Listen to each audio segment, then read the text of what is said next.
Saat kamu pergi ke bank, pasti kamu sering melihat lambang seperti ini kan? Itu lambang Otoritas Jasa Keuangan atau bisa disebut dengan OJK. Semua bank, bahkan seluruh lembaga jasa keuangan seperti asuransi, pembiayaan, penggadaian, dana pensiun, pasar modal di Indonesia mewajibkan untuk mendaftar dalam OJK ini loh. Kenapa sih harus begitu ya? Yuk kita cari tahu apa sih OJK itu. Otoritas Jasa Keuangan atau biasa orang menyebut dengan OJK dibentuk berdasarkan Undang-Undang Nomor 21 Tahun 2011 tentang Otoritas Jasa Keuangan. Lembaga ini merupakan badan independen yang memiliki fungsi, tugas, wewenang, pengawasan, pemeriksaan, dan penyelidikan. Pembentukan Otoritas Jasa Keuangan merupakan upaya pemerintah Republik Indonesia menghadirkan lembaga yang mampu menyelenggarakan sistem pengaturan dan pengawasan terhadap keseluruhan kegiatan di sektor keuangan baik perbankan maupun lembaga keuangan non-bank. Secara fungsi, lembaga ini menggantikan tugas Badan Pengawas Pasar Modal dan lembaga keuangan serta mengambil alih tugas Bank Indonesia dalam pengawasan perbankan. Jadi, bisa lihat sendiri ya, setiap lembaga jasa keuangan pasti ada lambang OJK-nya. Lalu, apa sih tujuan didirikannya Otoritas Jasa Keuangan? Tujuan OJK adalah untuk mewujudkan sektor jasa keuangan yang tangguh, stabil, dan berdaya saing. Kemudian, mewujudkan sektor jasa keuangan yang kontributif terhadap pemerataan kesejahteraan dan mewujudkan keuangan yang inklusif bagi masyarakat melalui perlindungan konsumen yang kredibel dalam sektor perbankan. Tugas OJK di berbagai sektor. Terdapat beberapa tugas OJK di berbagai sektor keuangan. Salah satunya yang pertama yaitu sektor perbankan. Pertama, tugas OJK adalah menciptakan lingkungan perbankan sesuai dengan aturan lembaga keuangan. Pada sektor perbankan, Otoritas Jasa Keuangan memiliki peranan penting dalam menyukseskan sistem transaksi keuangan yang aman. Adapun tugas OJK adalah sebagai berikut. Yang pertama, menegakkan hukum melalui berbagai kebijakan dan peraturan dalam bidang perbankan. Yang kedua, merencanakan dan menyusun ketetapan dan alur pengawasan bank. Yang ketiga, membina, mengawasi, dan memeriksa perbankan dalam rangka mewujudkan lembaga keuangan yang transparan. Yang keempat, menentukan kebijakan industri perbankan. Yang kelima, meningkatkan dan mengembangkan sistem pengawasan perbankan. Yang kedua yaitu sektor non-bank. Sektor jasa keuangan non-bank juga menjadi sorotan pengawasan Otoritas Jasa Keuangan.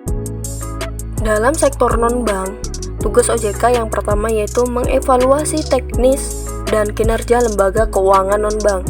Yang kedua, menerapkan kebijakan lembaga keuangan non-bank berdasarkan undang-undang. Yang ketiga, menyusun dan merumuskan standar, norma, prosedur, dan kriteria dalam sektor non-bank. Yang keempat, menjalankan protokol manajemen saat muncul isu dan masalah krisis pada sektor non-bank. Dan yang terakhir, menetapkan aturan dan kebijakan lembaga non-bank. Yang ketiga, sektor investasi. Lembaga investasi sangat beragam di Indonesia. Demi menjaga keamanan dan keterjaminan investor, maka Otoritas Jasa Keuangan berperan penting dalam menetapkan kebijakan di sektor tersebut. Demi terwujudnya lembaga investasi yang aman, beberapa tugas OJK adalah yang pertama, memproduksi prinsip-prinsip pengelolaan investasi, transaksi, efek, dan tata kelola emiten serta perusahaan publik. Yang kedua, menjalankan protokol manajemen ketika terdapat isu atau masalah dalam lembaga investasi. Yang ketiga, melakukan analisa, pengawasan, dan pengembangan lembaga investasi. Yang keempat, menentukan aturan dan kebijakan akuntansi. Yang terakhir, mengawasi dan membina pihak atau lembaga yang mendapat izin usaha, persetujuan, dan peresmian dari otoritas jasa keuangan. Selanjutnya yaitu wewenang OJK. Otoritas Jasa Keuangan memiliki sejumlah wewenang dalam menjalankan tugas dan fungsinya. Di antara lain yang pertama, memberikan perizinan pendirian jasa keuangan. Salah satu wewenang OJK adalah memutuskan peresmian dan pemberian izin kepada lembaga keuangan yang berdiri. Sebuah jasa keuangan tidak langsung serta-merta diperbolehkan mendirikan badan usahanya. Lembaga tersebut harus memperoleh izin terlebih dahulu dari otoritas jasa keuangan. Hal ini bertujuan untuk menjaga keamanan jasa keuangan dan masyarakat. Yang kedua yaitu menetapkan peraturan dan keputusan berkaitan pengelolaan jasa keuangan.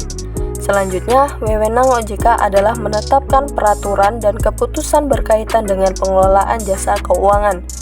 Otoritas jasa keuangan berwenang dalam mengadili dan memberi putusan atas suatu isu atau kebijakan dalam lembaga jasa keuangan. Selanjutnya yang ketiga yaitu mengawasi proses pengelolaan jasa keuangan. Setelah mendapatkan persetujuan OJK, lembaga keuangan selanjutnya harus bersedia diawasi kegiatan operasionalnya.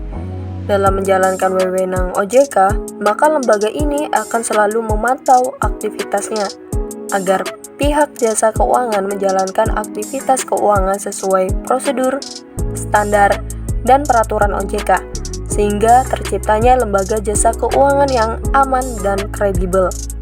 Yang keempat, memberi sanksi terhadap pelaku pelanggaran di sektor keuangan. Apabila dalam proses pengawasan otoritas jasa keuangan ternyata ditemukan pelanggaran atas tindakan sektor jasa keuangan, maka OJK berhak menegur dan menindaklanjuti kasus tersebut, karena salah satu wewenang OJK adalah memberi sanksi terhadap pelaku pelanggaran di sektor keuangan.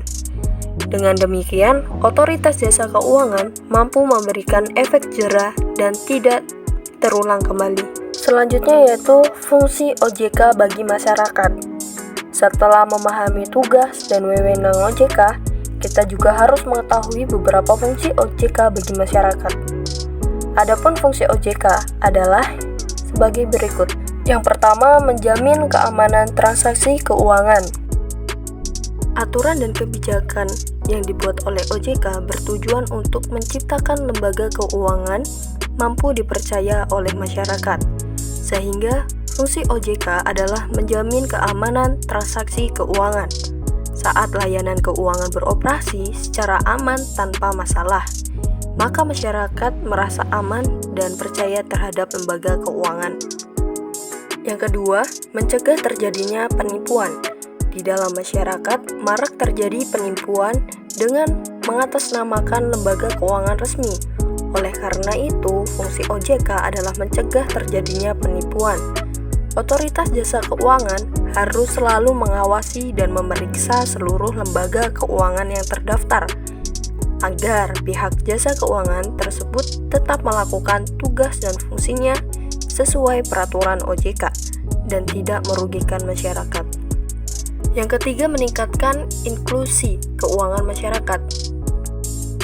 Dalam rangka mewujudkan pemerataan akses layanan keuangan, otoritas jasa keuangan juga memiliki peranan penting dalam hal ini, sehingga salah satu fungsi OJK adalah meningkatkan inklusi keuangan masyarakat.